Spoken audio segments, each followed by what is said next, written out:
winning spinning wheel. We got to get one more going here. Kind of autopilot now on the startup stuff that I do it on Tuesdays and Thursday mornings. But hello, and welcome into a Tuesday evening episode, Mile High Huddle and Building the Broncos, brought to you by Carl Dumler and myself. Welcome in, Carl. How you doing? Happy Tuesday to you. Good to see you. I'm good, man. I got a whole day with my daughter. Got to go swimming, library. Got to do a little Pokemon hunting as well. Ooh, yeah. Did you catch anything fun? I'm trying to remember, what did we get? Oh man, there was a couple of them that were close, like they're around that edge of legendary. Okay, any shinies? Is that a thing? Yeah, yes, it is. And got a couple of those as well. So it was a good day.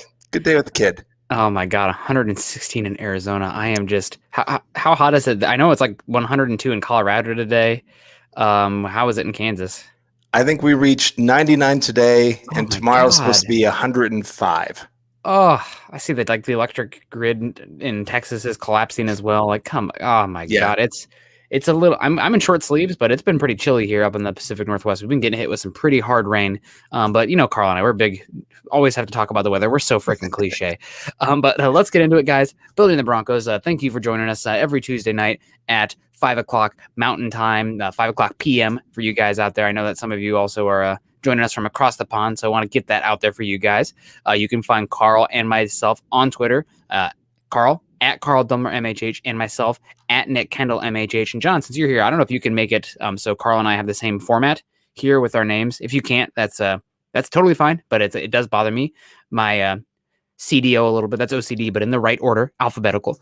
And also make sure you guys follow John on Twitter as well. Buana Beast, you know him, you love him, at John K MHH. While you guys are over on Twitter, also make sure you follow at Mile High Huddle and at BTB Football Pod. Obviously, YouTube is probably the main method of how a lot of you watch the show, but if you are joining us on YouTube today, please subscribe, like, and share, and that can do us a heck of a lot of good. Obviously, we appreciate the super chats, but not everybody's in a position where they can be donating or being generous, but if you can go out there, it's totally free. Subscribe, like, and share. That does us a lot of good. Doesn't cost you a thing, but helps us a heck of a lot.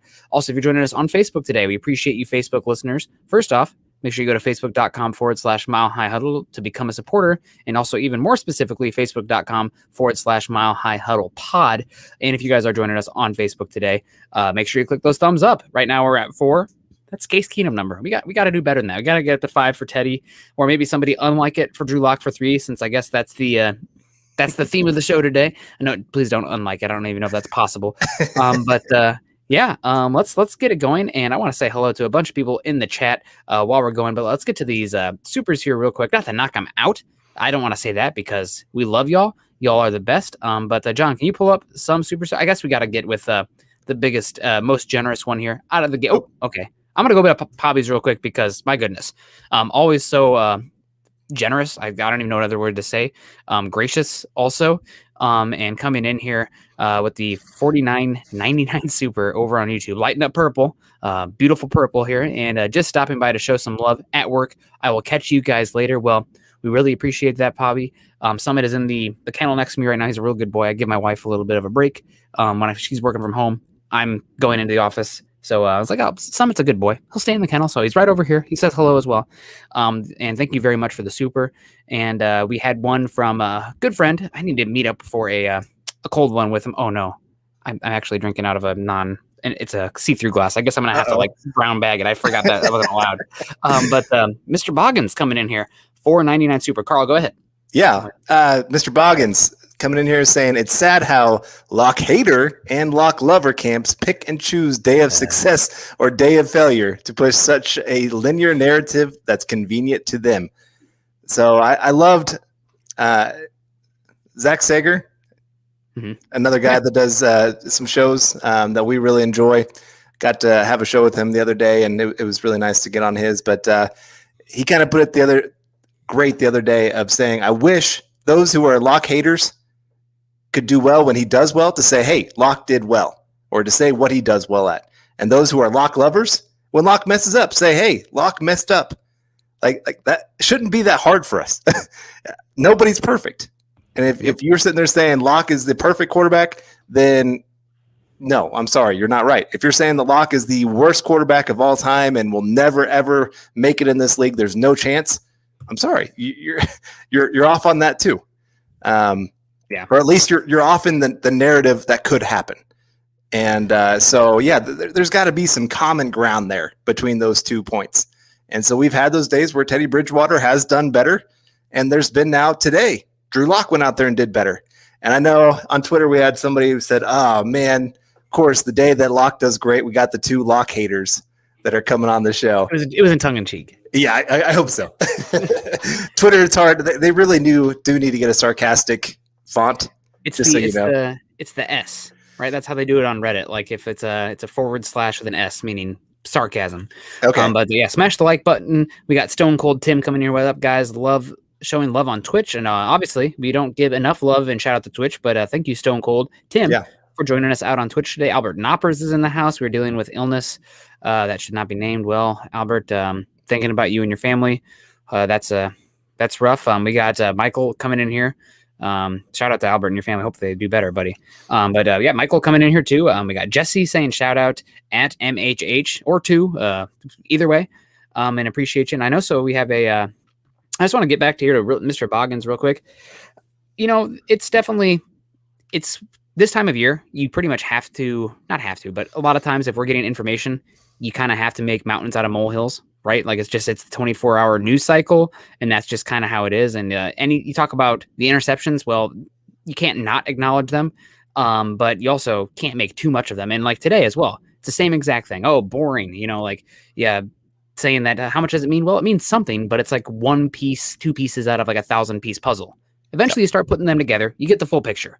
But like to make way too much out of it in this one instance, you can't get too high or too low. I mean, it's also what's the zero sum, right? Like if one player is doing well, that means a Bronco on the other side got beat. So you have to look at it full picture and have a little bit of nuance there.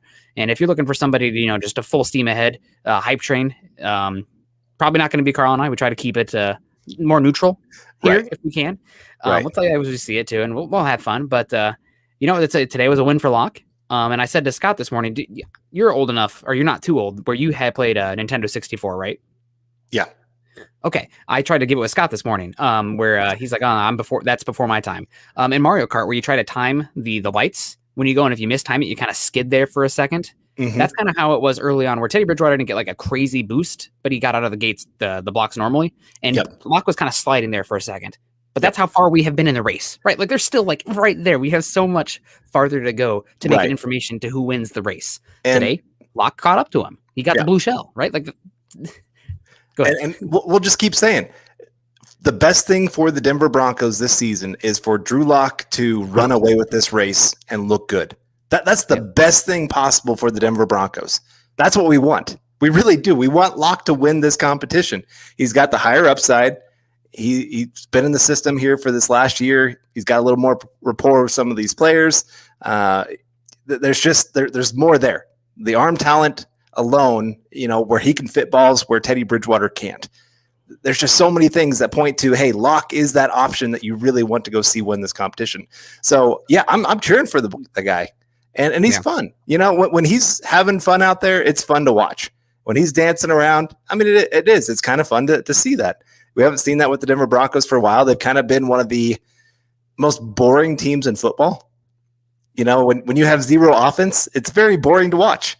At least the Tim Tebow days, like for 3 quarters, you could go get yourself a snack, go to the bathroom, just come back for the 4th quarter.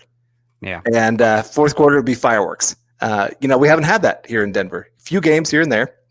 But this is good news for the Broncos to hear that Drew is doing well, that he had a better day. Now he's just got to show it consistently. That's always been his biggest issue. He's had big games. He's had, the Houston game, his rookie year, the Carolina game this last year. He's had those big games that you sit there and say, this guy's got something. And so him going out and having a great practice, it doesn't surprise me one bit. He can put together some great practices. I just want to hear the big thing for me. What does he do tomorrow? What does he do on day 3 of minicamp? How does he start out training camp, when they kick back in? Can he consistently put days together where he is looking like the better quarterback? He doesn't have to win every single day, But if he can start winning like 3 or 4 days in a row, man, then you might start thinking that you got something here. Yeah, and I want to give a shout out here. Speaking of consistency, Gary Leeds Palmer always coming in with stars for us over on Facebook. And he's saying we're preaching to the choir here. That's exactly how he feels. So I guess people can come here for the different kind of confirmation bias where it's just like, more even keel. And Dylan's saying he's loving the Mario Kart analysis here. It just goes to show how much farther we have to go. Right in this quarterback process. I saw it was Vic Lombardi saying the Broncos just need to pick a guy because how often does it actually work out where the quarterback battle is good for the team? But I want to say that that's kind of I think there's some faulty logic there in general, because if you're having a quarterback battle to begin with, a lot of times that probably is more to do with the situation you have in general, the options you have. Right. So I think it's not that you have two great quarterbacks battling. It's because you got two bad quarterbacks that you're having to pick which one's not as bad. Yes. Like you don't know. Yeah. And because you don't know, that might speak to it a little bit. So I get what he's saying. I just think that the process there is not fully flushed out. And I did enjoy Gary coming back in here today, here saying, did you guys hear Locke give a dig to Mike Kliss? I think he was just busting Kliss's balls a little bit. Yep. Carl was talking about it earlier, just a second ago, where he's like, Locke dancing around on the sidelines, rapping, whatever. That's all fine and dandy if you're winning, if you're playing well. And Drew Lock seems like a very charismatic guy, does a really good job with the media overall. He's been a little bit more prickly this offseason because, last year he went through the ringer and he's had a whole offseason of being told he ain't bleep, right? Like, I'm sure he hears that. And that would make anybody upset. But he does have charisma. I'm pulling for him because if the Broncos are good this year, Drew Lock is good this year, we're going to have a lot of fun with these press conferences and the back and forth. But if he's struggling, if he's making jokes and stuff, they're going to fall flat because you have to earn, in my opinion, maybe I'm the old man at the lawn. I'm not 30 yet, but maybe I'm the old man, get off my lawn. I was yelling at the clouds. Like, you have to earn the dancing, the fun, the rapping or whatnot, because if you're not playing well, it just rubs me the wrong way. I think there's only one quarterback that can be losing and the press conferences can still be a lot of fun, and that's Ryan Fitzpatrick. Just because, the man's got the giant beard, he's got that kind of personality, but you also don't see him after a loss coming out in one of his crazy outfits or anything like that. It's always after a win. So, you got to know when to do it, obviously, and young guys can sometimes struggle with that. It's always weird when a team's down by like 3 or 4 touchdowns and then they go score a touchdown and then they like have this giant celebration like they've done something huge. And it's like, dude, you're down 21 still. No one's happy. Yeah, exactly. And so sometimes the young guys just have to learn some of those things of when to do those things and when not to. And like I said, you want to see it when they're winning. You want to see that kind of personality that's just fun and everybody kind of gravitates towards it because it makes the Broncos become that much more of a national team. It makes it easier for people like us that don't live in Denver to get those games on TV. That's always nice. I've hated the last couple of years where I've gotten, cable and boom, the Broncos are never on. Carl, sucks. Let me introduce you to the internet and the world of streams. No, don't. Okay. Sliding Dog Bros coming in here with the $5 super over on YouTube saying, I think one possible breakout player we don't talk enough about is Dalton Reisner. Also, is Max Duffy still in Denver? Dalton Reisner, excuse me, a breakout player? I guess that's possible. I feel like Dalton Reisner came into the league where he didn't have like crazy upside, but he was pretty polished. Now, obviously, you want to see him get better still in some areas, and I thought he had somewhat of a sophomore slump last year. Is that partially because of Lloyd Cushenberry's struggle? Very likely. Did the scheme change hurt him as well? Less wide zone, more gap, man power centric blocking scheme, perhaps. But I think I would say more of a bounce back candidate than a breakout candidate, personally. Yeah, I was going to say his rookie year, those first about 10 games. Until the ankle injury. Yeah, he looked very solid out there and was looking like a guy that's really heading towards being a consistent bumping his head on Pro Bowl. Yeah, right there. Right at that edge. I didn't quite see that he would – I don't know. He'd be right at the edge. Offensive lineman is kind of weird with the Pro Bowl of how they get voted in. It becomes a little bit of you got to earn cred. Right. I think he can get back to that kind of level where he's very consistent out there and doing his job to the point that you're just going, this guy, he's going to be a solid starter, second year kind of contract that he's not going to go break the bank for you, but a guy that you really like to keep around because he is a good community guy. I mean, obviously grew up in the Denver area and knows the team, loves the community, does a lot, good personality, all those kind of things.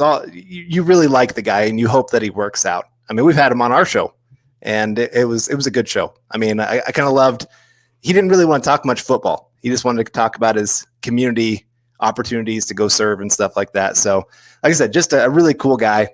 And I've got to interact with him a couple times since then. And it's hard to, you have to separate like the football analysis from the person. Cause like, it's hard to cheer against at all or have anything negative to say about Dalton Reisner, the person.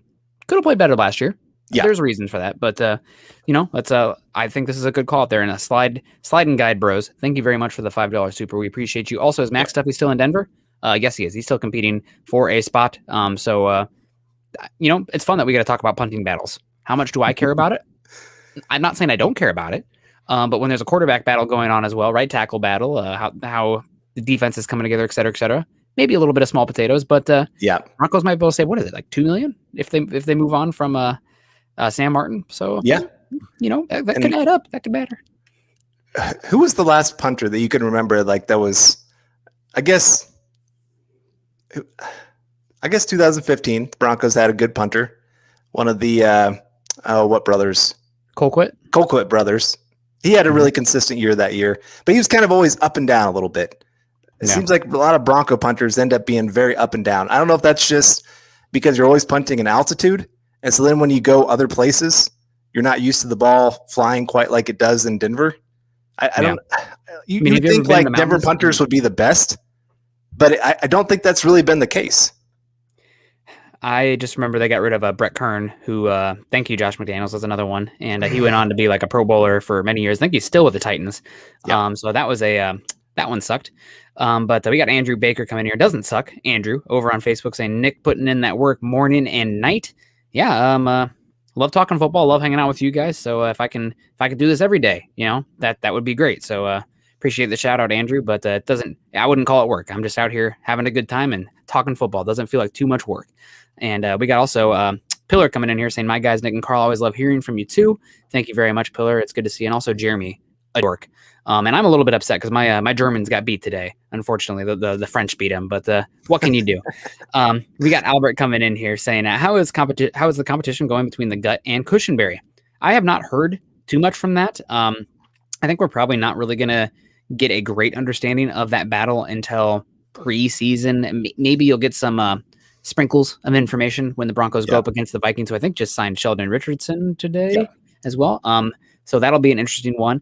But I would be shocked if Cushenberry didn't win it, just given Division III football, the Gut. Gosh, Quinn Miners. I also loved everybody like, who should have been the Madden cover athlete? All pictures of Quinn Miners. That killed me with his gut hanging out. But he's transitioning not only from Division III to the NFL, but he's also transitioning from left guard to center. And there is a lot of responsibilities put on your plate. So even if he was like, we saw how much Cushenberry struggled last year after playing all those snaps to the SEC at the center position, people raving about his intelligence. Not that Miners can't get there, but I think it would be pretty shocking. I think it's one of those things where if Cushenberry is still struggling the last third of the season, the last quarter of the season, maybe then you see the transition or, knock on wood, injury. But I would be shocked if Miners was like displaced him this year just based on play. Yeah, I think I would.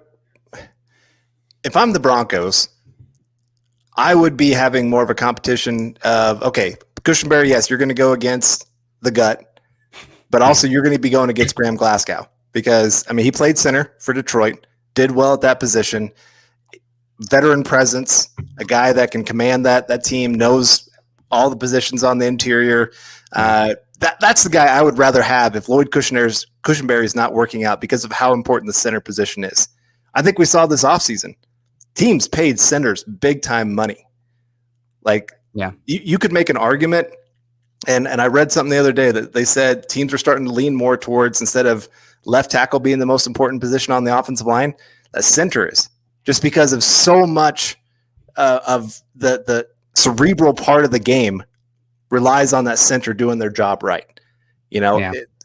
So much is pre-snap in the NFL anymore. because it's so fast. You have to know what you're doing. And I saw somebody earlier make that comment about Drew Lock, that maybe him having a better day, and we read that it was a lot of him going to his first read. Well, maybe it is that he's doing a lot more pre-snap kind of things and just feeling more comfortable in the system, more comfortable in understanding the defense. I mean, that's what Peyton Manning was great at. And if that's the case, I mean, that's huge.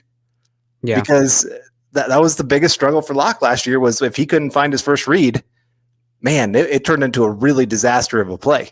And so if he can read the defense beforehand and be making quick decisions with that arm that he has, man, that's great for the Broncos. You also do have to wonder how much of it is possibly Shermer adjusting as well, because a lot of the data suggests that Drew Lock does struggle going beyond his first read. And there are some schemes that are more intellectually demanding of the quarterback position, where they have to, 3-4 reads based on the pre-snap, what they read in the coverage, where guys are at, box count, et cetera, et cetera. And some offenses also are super simplified from the passing scheme. Kyle Shanahan, for example, a lot of the reads, a lot of the throws go to the first read. So I'm curious if you are seeing a little bit of a change with Shermer also to better meld around Drew Lock. It's definitely something I know a lot of people made valid. I want to emphasize valid, all caps on valid excuses for Lock's struggles last year. Now, how much, one way or another, but there are also excuses for Shermer as well, right? And the offense kind of changing as the year went along to best match the personnel he had, right? He was figuring out as well in a weird offseason. So, it can only be seen as a good thing, right? I know that some people paint us as Drew Lock haters, maybe not so you as much as me, because I'm just like, here's the data, here's it as, and I'm glad that I've seen a lot of people get to the point where like, yeah, Drew Lock was bad last year. I'm like, thank you. That's what I've been asking for the whole time. It's like, there are reasons for it. That doesn't mean he's going to be bad, but he was. Like, now what? What does that mean? So he was good today. He was better in the 11 on 11s than 7 on 7s from people I talked to in the team, which is fine. But it's only a good thing, right? And I'm happy about the floor of this room and everything. So we got speaking about making me happy, let's get to some more of the comments here. We got Travis in the house. What up, fellas? Denver Broncos for life. Thank you, Travis. I think he gave us some stars on Facebook. Ooh, so thank you, Travis. Wanted to give you a little shout out for that. Thank you. I really appreciate that. And we've gotten to Aqib Talib, 21 on the likes up there. 22. Oh, we've gotten to Kareem Jackson. Nice. Okay. We're getting there. Kareem the Dream. If we can get to Von Miller today, I'd feel really happy. Yeah, and Jeremy says, Nick is a Drew Lock realist, but then I have some other people saying, Shermer's trash. Look at Shermer's record and ask yourself why. Look at Shermer's quarterbacks and ask yourself why as well for him. That's so it's, I don't think he's great, but I also don't think he is. I think he gets more blame than probably deserved, but we'll see this year. I would put him more middle of the pack.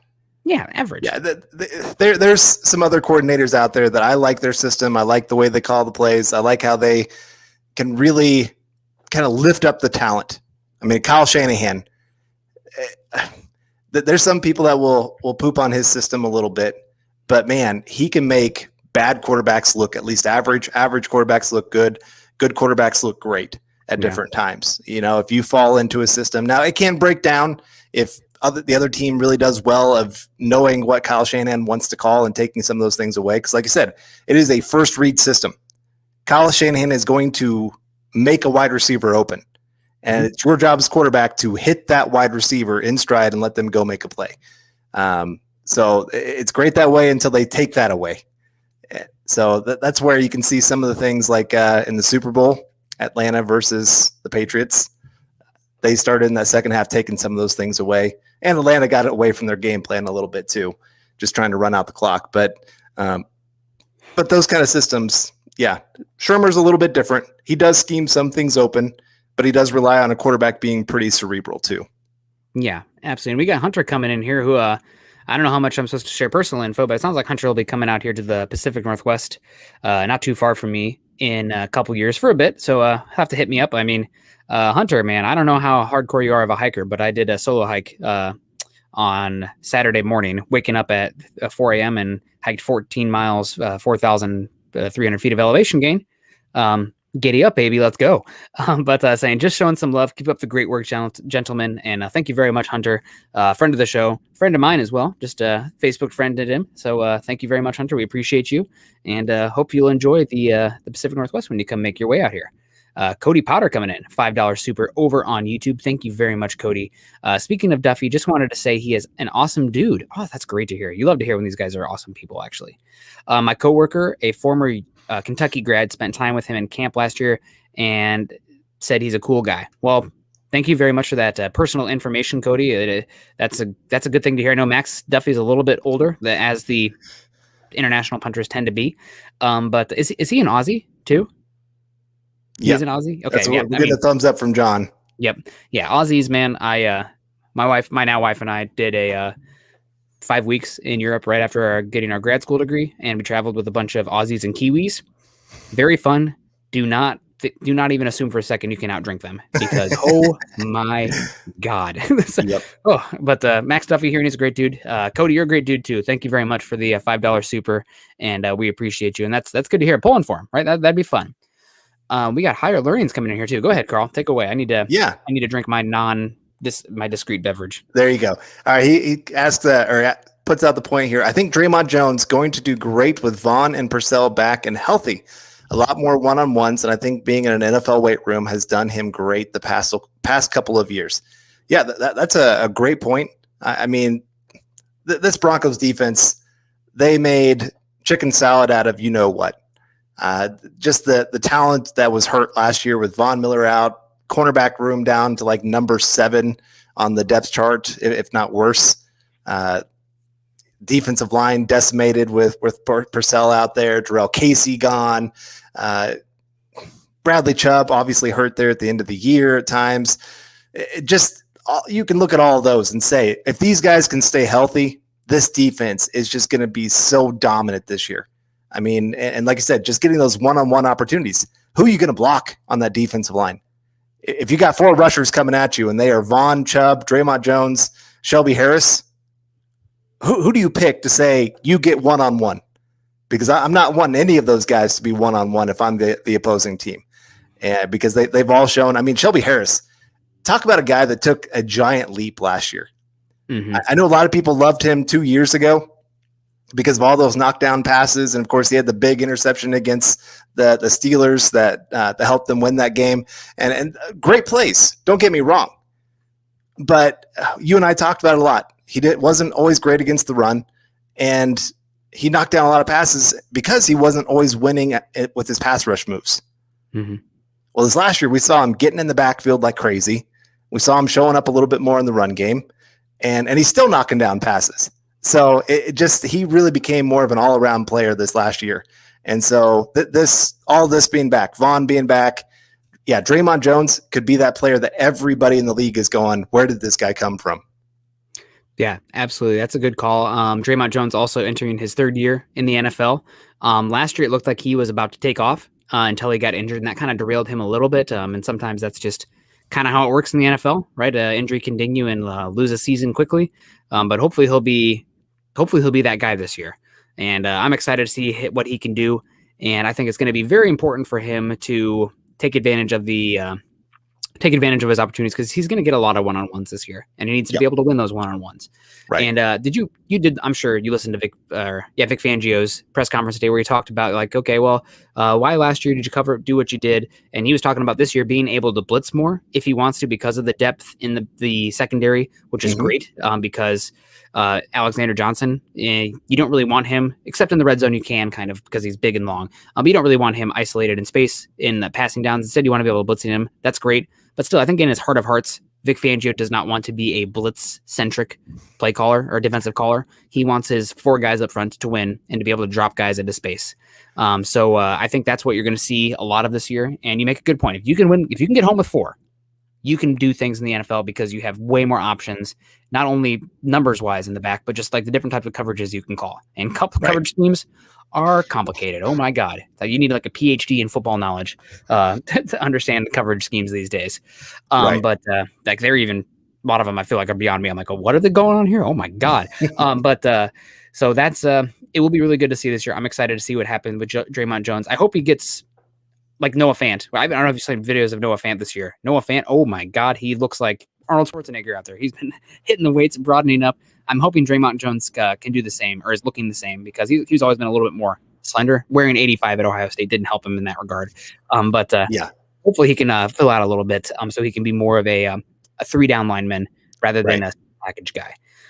So speaking of 3 down, Andrew Morrow coming in here, whatever that means, with a $5 on YouTube, saying, "Great work, gentlemen." Thank you, Andrew. Thank you. Need more BTB shows each week. Well, we'll see what happens. I know Carl is going to have to take a brief hiatus coming up here at some point, but we got a ways to go this season. We'll figure out what happens when that comes. Is it still considered realistic that Rodgers could wear orange this fall? I still maintain hope. I think it is still realistic. I think that what I've done personally I put my fandom in a box a while ago, but in my fandom box, there's another box, a box in a box, if you will, where I put my Aaron Rodgers hope. I'm accepted the reality where it's Teddy Bridgewater or Drew Lock. That's fine. It's much better than Paxton Lynch versus Trevor Siemian versus Mark Sanchez. God bless. I'll take that. So is it possible, though, that Aaron Rodgers could wear orange? You bet. I think it was Albright, or maybe you even mentioned it. Go ahead. I think you actually brought it up the other day. Yeah. Well, Albright has said, I think he said it on a Brown show, that it's 60-40 that Aaron Rodgers ends up a Bronco. So 60% chance that he is a Denver Bronco. That's maybe a little higher than most other people are saying right now. Mm-hmm. But him not showing up to mandatory minicamp, their team seems to be very much focused on getting Love ready for the season, where they're not really giving any other quarterback snaps in practice. Mm-hmm. The way that they have the media out there talking about Love of, oh my gosh, he's having such a great OTAs and minicamp and everything else. And yes, it does happen sometimes where they try to control the narrative a little bit of what's being said. I'm not trying to say media are told like you have to say this or anything like that. I'm just saying like teams like to control as much as they can. And that's just the reality of things. If teams had their way, they wouldn't allow media access. Yeah, it's true. I mean, you kind of saw it today with Tua Tagovailoa, where he threw 5 interceptions, and a lot of people were like, "Well, this is why the media isn't allowed. You guys are like blowing this up, blah blah blah." It's like, well, so there's a little bit of reporting what happens. Yeah. But yeah, there's still that chance. I mean, Rodgers, we've talked about on the show many times. He's one of those guys that he's not going to give an inch. He's going to hold his ground, and if it happens, it just happens. We got a 0%. Broncos aren't stupid enough to pay his price plus what the Packers get that could help them now. Nothing. Well, I mean, they're sitting there saying the Packers would have to reach a point where they'd say that he is going to retire or we have to trade him. So would they rather get nothing at all and still not have Rodgers and be stuck in the same situation, or would they rather at least get a couple first-round picks and maybe a couple players that they could build around and hope that they could turn into something? That's the point. I mean, that's where both teams or the team and Rodgers are drawing a line in the sand. Rodgers is saying, hey, I'll retire if you make me come play again. And the team's saying, you know what? We're going to keep holding out, and we're just going to make you have to make a decision eventually. We'll take the chance that you're going to jump off that cliff or that you're not going to jump off that cliff at the end of this. And I don't know. Rodgers is just one of those people. I'm not really willing to play chicken against Rodgers. I think I'm going to blink first. And so right now, I think the timetable would be training camp, right at the beginning of training camp. And if he says, hey, I'm still not coming, then they're going to have to make some decisions. They're going to have to really decide, is this worth us dragging this out and having every single day at the media conferences they're going, where's Rodgers? What's going on with Rodgers? You know, when teammates get asked that question 1,000 times, it begins to tear apart the building. And so, again, that's when I think you're going to really see things kind of amp up. Yeah, and as Moran says, only 85 more days of speculating about Rodgers. So, God bless. Let's have a good time. Yeah. I guess the one thing I want to push back, and thank you very much for the comment. Where was it? Karen, thank you very much for joining us today over on YouTube, Karen. We appreciate it. But the one thing I want to say here is that what would they get back? Nothing. If the Packers are moving on from Aaron Rodgers in general, they absolutely have to do what they can to make Jordan Love successful. And the best way to do that would be to surround him with young talent. And multiple first-round picks is probably the easiest way to get good talent around there, especially if Green Bay loses Aaron Rodgers. I can't see many players looking to go to Green Bay. It's cold. It's a small market. Imagine like, oh, we're going to go, young guy with money, single guy with money. Oh, let's go clubbing in Green Bay. Or I'm sorry. Like if you live in Green Bay too, God bless you. But that's not a place where many young single people with money probably are looking to live up their life. Yeah. Just is what it is. Especially if you're not catching the ball from a Hall of Fame quarterback. So the best way to do that is to draft young talented players. And the best way to move on from Rodgers and not have your current guy fired is to make sure Jordan Love hits first round picks. Give me the picks. Give me the young players. I need that. Otherwise, it's cold. It's need to have that. We'll see what happens here. We got Cody Potter coming back in here. Cody, another $5 super over on YouTube. Thank you so much, Cody. I feel like I've seen it somewhere. Yeah. Can you see this team making a Super Bowl run? This team kind of reminds me of the 2007 Giants. I remember the fans hated Eli the most. Hate Locke. I think Eli got hate because he was very the game's changed, first of all. Like Eli's touchdown interception in today's football wouldn't fly. It didn't even fly his last few years. If you remember him getting benched and whatnot, the game's changed to a point where you cannot live with the turnovers the way he played. Yep. But that 2007 Giants team is a good anecdote for if you get into the playoffs, anything can happen. Same with the 2012 Ravens, right? If you get hot at the right time, you're not injured in a single elimination tournament, you could play a game 10 times. But if that one of that 10 times is the game that's, the real one, that's how it plays out, right? Like that's like the Broncos in, I don't even want to say that 2012 game against the Ravens, the Super Bowl in 2013. Like the Broncos were not, what was it? 55-13. I blacked that game out. I'll be completely honest with you. I just turned 21, so I blacked that game out. But that's the Broncos play that game 10 times against the Seahawks. Maybe they don't win, a majority of them. Maybe they win 4 out of 10. They definitely don't get blown out a majority of those games. But one game, anything can happen. So possible, Cody. Yeah. Very possible with a good defense. If they can stay healthy, ball bounces the right way. Whoever the quarterback is has that like playing unconscious, like we saw with Joe Flacco in 2012, which doesn't even make sense. It could happen. So we got Karen coming back in. Most don't hate Locke, Cody. Many actually like him, but just want him to play better than last year and realize that what last year wasn't. Thank you very much, Karen. I just wish we could all agree. Like, don't spin it. We don't need to make excuse after excuse.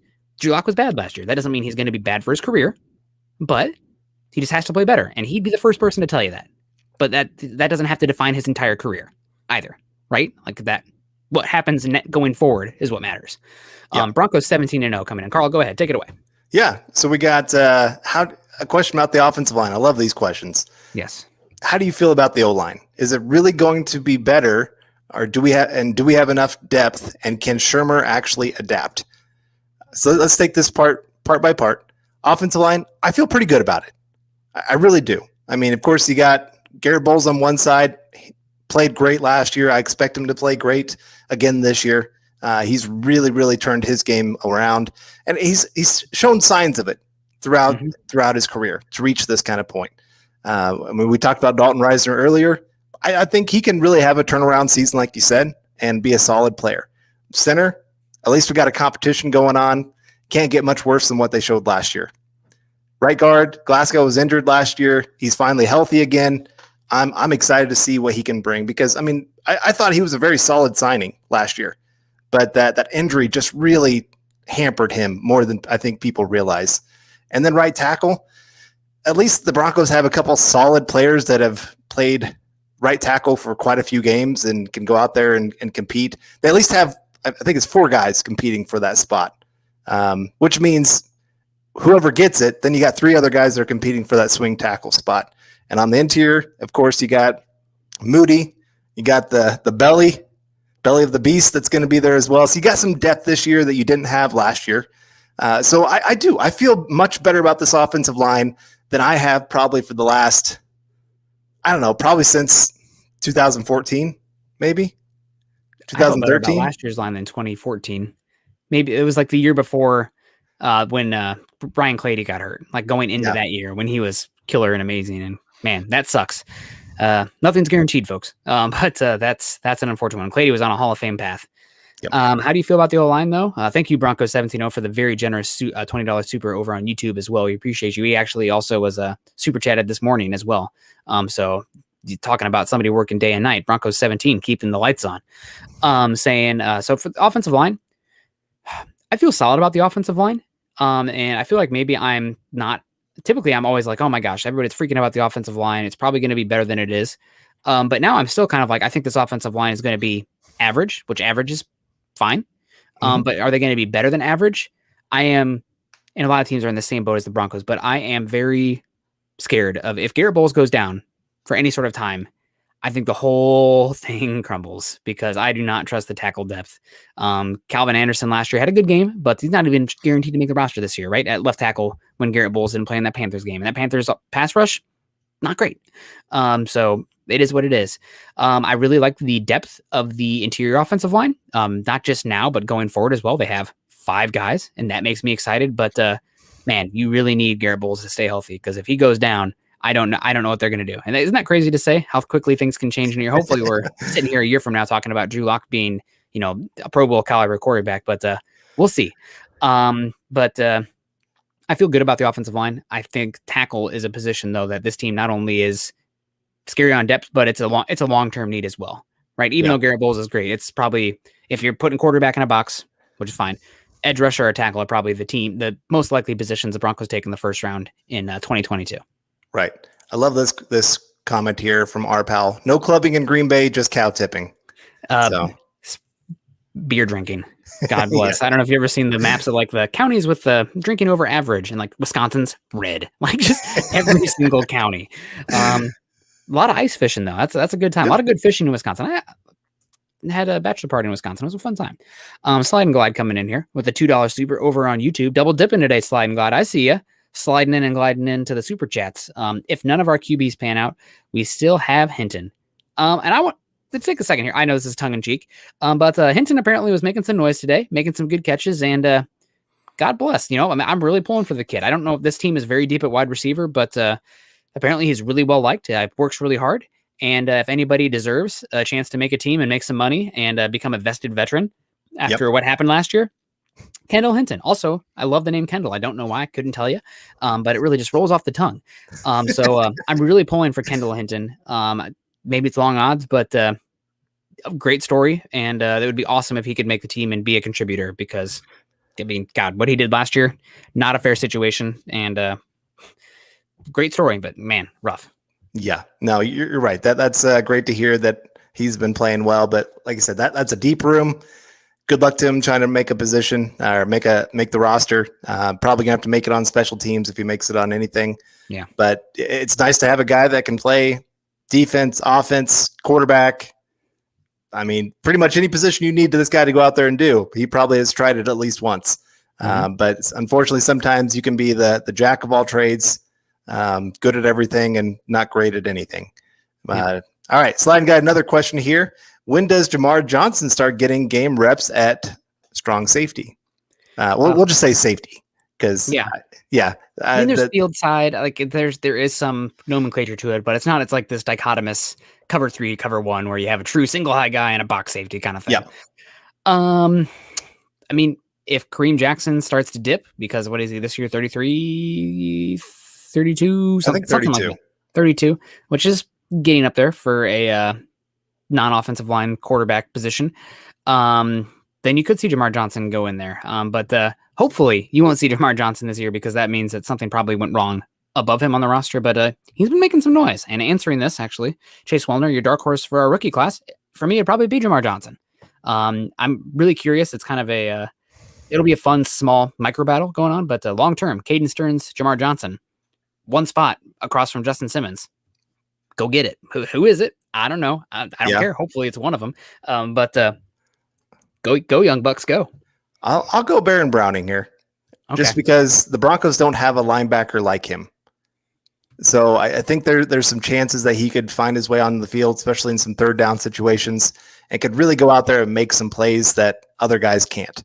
I mean, he's got to get better at just the off-ball linebacker position because, unfortunately, Ohio State didn't do him a whole lot of favors by moving him around to all these different positions and him having to learn. I mean, just think about that. That idea of having to learn like 3 or 4 positions on a team. Yeah.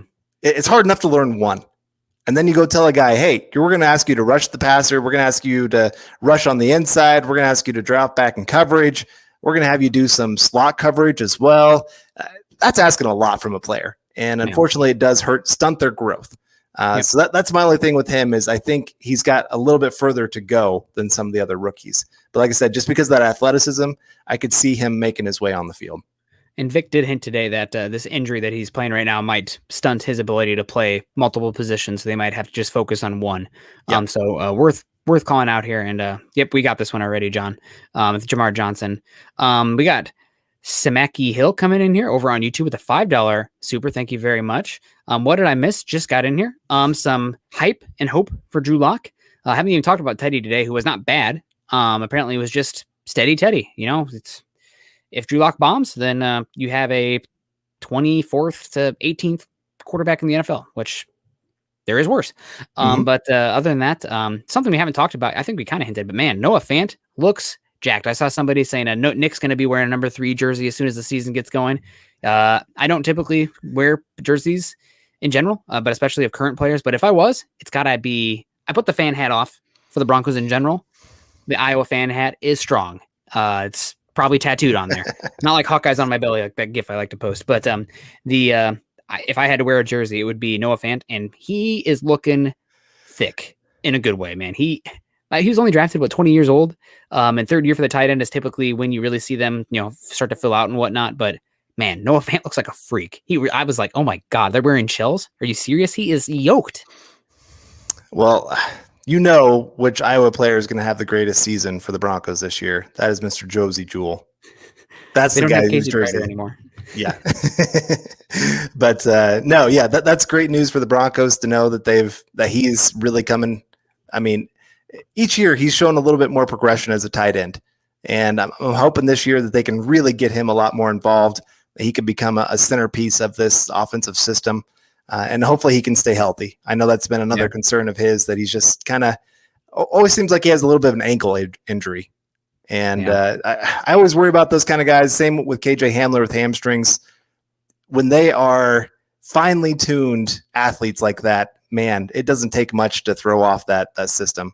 All right, Clifton Harris coming in here with a name that we haven't talked about yet. Carrie Vincent Jr.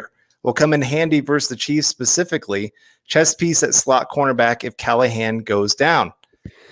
Do you think Carrie Vincent Jr. even makes the 53-man roster, or what is it now, 57, whatever it is, out of the gate? Because the Broncos' depth at cornerback is crazy, right? Like if you're talking about if Callahan goes down, Callahan might need to be not on the roster for Carrie Vincent Jr. to make the team, right? Like, is that crazy to say? I'm like just going through the numbers. You think they're going to keep 7 guys? Like, I like Carrie, don't get me wrong, but I think it's like as a sliding guide says, but I think it's more likely to see him like be a practice squad guy this year than anything. Yeah, I think they're probably going to try to sneak him on there, give him a redshirt season, get him to go from he's a great athlete, obviously. Yeah. But there's times where you could see that he wasn't always a great cornerback. I mean, there's a reason that kind of athleticism fell in the draft. So he's got a little ways to go. But you're right. He could surrounding him as well. Right. But you could see him maybe next year be the guy that's going to be that slot cornerback for the Broncos moving forward, that you really like, that he has that kind of athleticism that can keep up with a Tyreek Hill. And I worry a little bit about his size going against Tyreek Hill, because Tyreek Hill, yes, he's small, but he plays a lot bigger than his size. I think that's one of the more underrated parts of his game. Yeah. He makes some catches in traffic. He's not just a speed guy going deep. And so you worry a little bit about that. Carrie Vincent, fastest guy on the roster. I don't know. KJ Hamler might have something to say about that. It's close. Yeah. It's kind of fun to see the Broncos adding some athleticism that they haven't had in the past. Like a Baron Browning. I mean, we talked about it during the draft of how many of their RAS scores were just off the charts. And I worry a little bit about that because they didn't have the combine of how much you can trust some of those testing scores. But at the same time, I mean, you could see it on film. A lot of these guys were incredible athletes as well. Yep, and a good call, Jeremy. Whatever cornerback makes the squad will definitely have to earn it. So we'll see. I mean, right now, Ojemudia is the 5th, and he's been looking pretty good this year. So we'll see. I mean, I don't know. It's a good problem to have, right? Too much talent. Oh, no.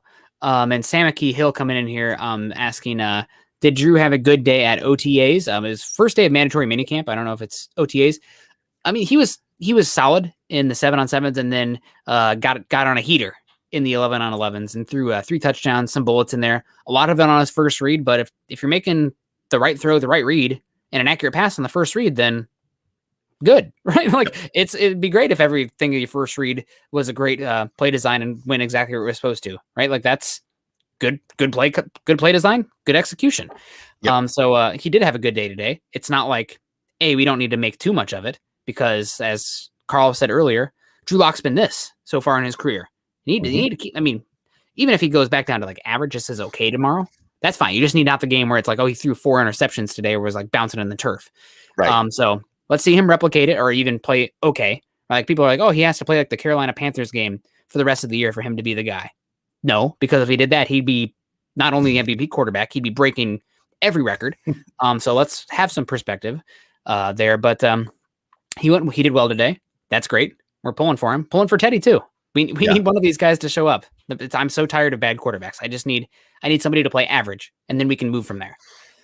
Right, because that would be what? Well, I guess it's 17 games, so it'd be 68 touchdowns if he threw 4 touchdowns a game. Just needs one more.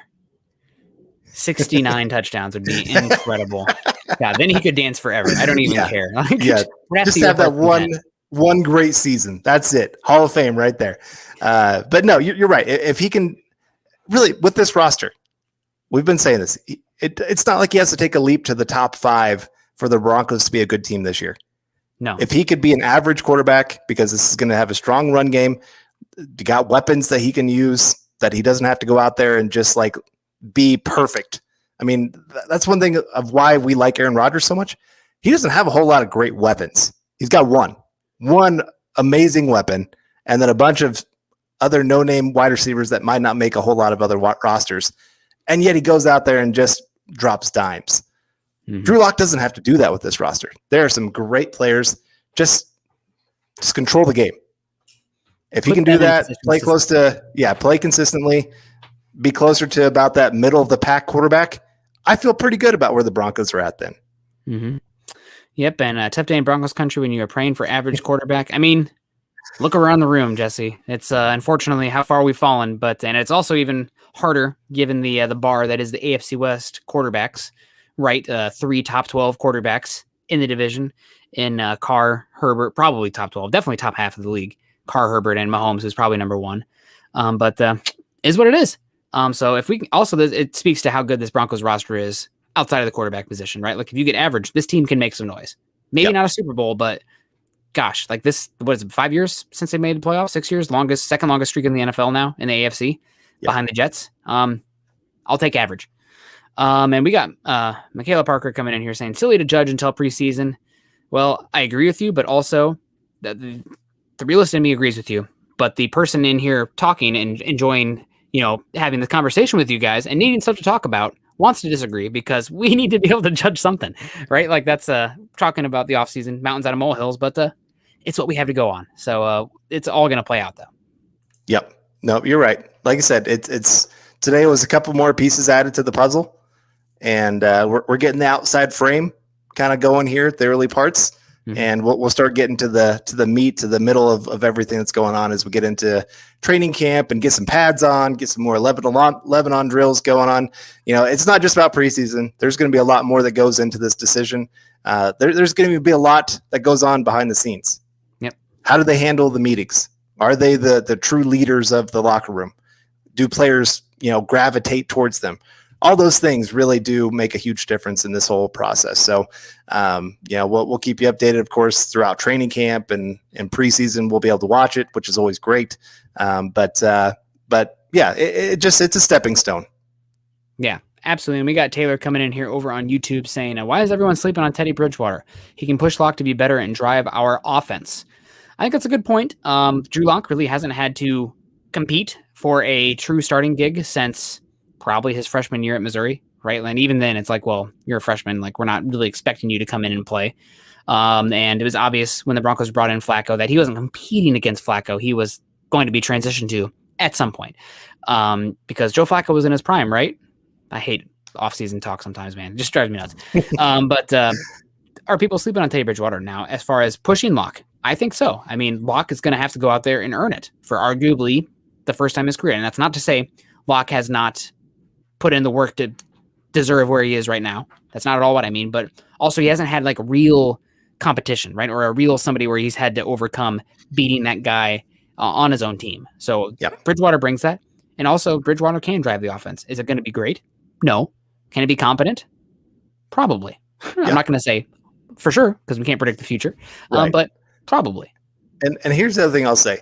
Bridgewater is in many ways kind of the complete opposite of Drew Lock. Like every day in practice, you are going to get a guy that is who's going to be he's going to be the same pretty much every single day.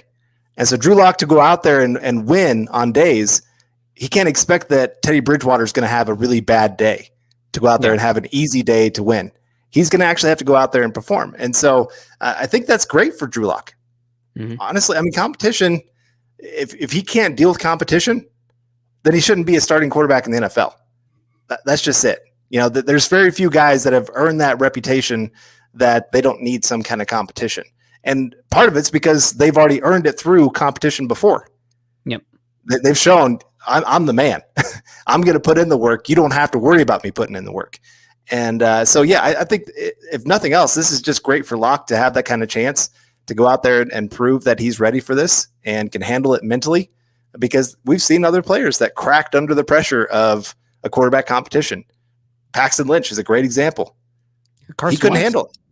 Yeah, exactly. So there's other guys out there that you get to know who they are through these kind of competitions, and I'm excited to see it.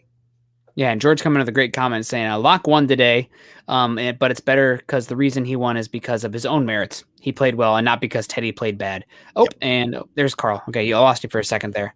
I had a black screen with the spinning wheel. Maybe it was just me. Okay, well, either way, Carl, glad to have you back. But good call, George. That's a good comment. And we got Roughing the Passer coming in here. And I like this one because it's roughing like a dog roughs. So nice name over on YouTube. Honestly, Teddy's stats in his career weren't that great, even in Minnesota. Drew loses 4 of his INTs. It probably shouldn't be that hard to Lock to win. Let them hate. So I think you're saying here that Teddy's stats weren't great, which they were not. He's taken better care of the football, and he's been actually one of my favorite quarterback stats is a completion percentage over expected. It's a next-gen stat. If you guys are curious about it, hit me up on Twitter because I don't want to waste the rest of our time going into some advanced analytic. But Teddy's been pretty good, average or better, in a completion percentage over expected. And what does that mean? It means he's getting the ball to areas where most quarterbacks are not as accurate. And that's a good thing for the Broncos because KJ Hamler, Tim Patrick, Cortland Sutton, Noah Fant, the weapons that they have, if you can be accurate and just play point guard, don't have to be a playmaker, don't have to be getting to the paint, just play point guard, good things can happen. So also I think a part of Teddy's stats not being great, like, what happened to all his touchdowns? For a lot of his career, he was handing the ball to a guy named Adrian Peterson in the red zone. And that kind of maybe, like, even if Teddy Bridgewater was going to be a good quarterback before the injury, you're talking about the year that Adrian Peterson, like, won the MVP, right? Like, that's crazy. Like, they're handing the ball to 28.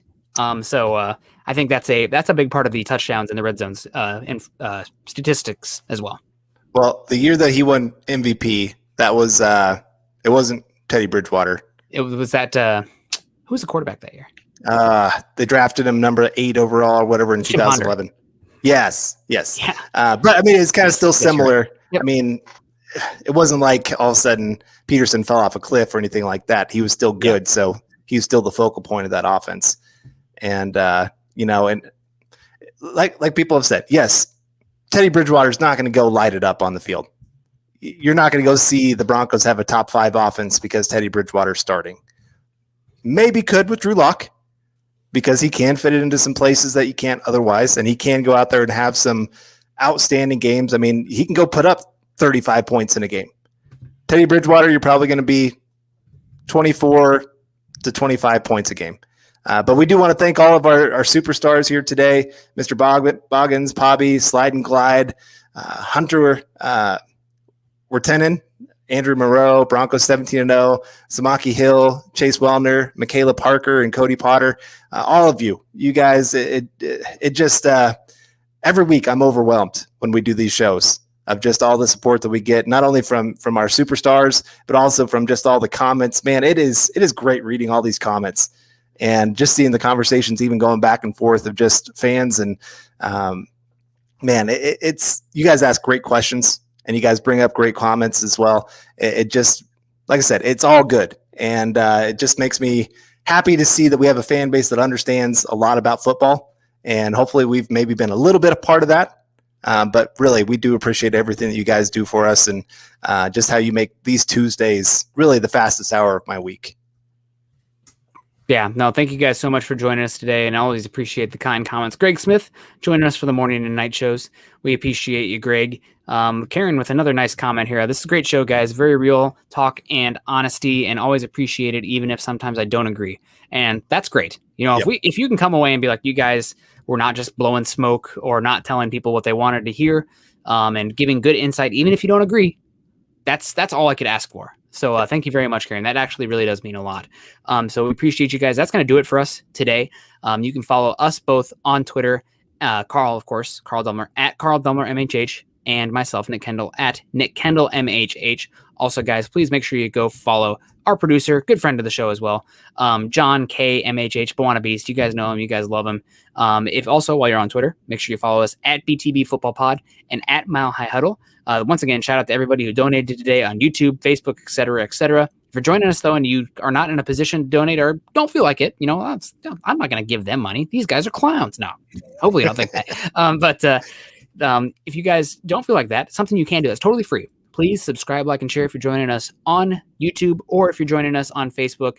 Please click the thumbs up, heart react, care react. Care react from Carolina Lens. I see you, Carolina. I love the care react. I'm appreciating it. I care about it. And also, guys, make sure you check us out. Join us on Facebook as well. Become a fan. Join us on the content there. We appreciate everybody there. Thank you, guys. Love the show. Love you guys. Hope you all stay safe. Andrew Beck saying, love you all. Go, Nick and Carl. Great pod. Also, go, John. I'm going to toss that one in there. It's an addendum. So we appreciate you guys. And Mo Ron saying, this show blows the doors off of the show that's normally at this time slot. Well, Mo, different strokes for different folks, right? That's the most important thing here. If you're looking for different content, if you didn't think that we were the best, check out a different show, right? That's great. I'm not here to disparage anybody because different people have different perspectives. That's what makes this great. I'd never want to be in an echo chamber where we're all saying the goddamn same thing. That's boring. And I'm sorry, I took the Lord's name in vain, Carl. Don't get too mad at me. But anyway, we got to get out of here, guys. We love y'all. Stay safe and more football tomorrow. Go Broncos.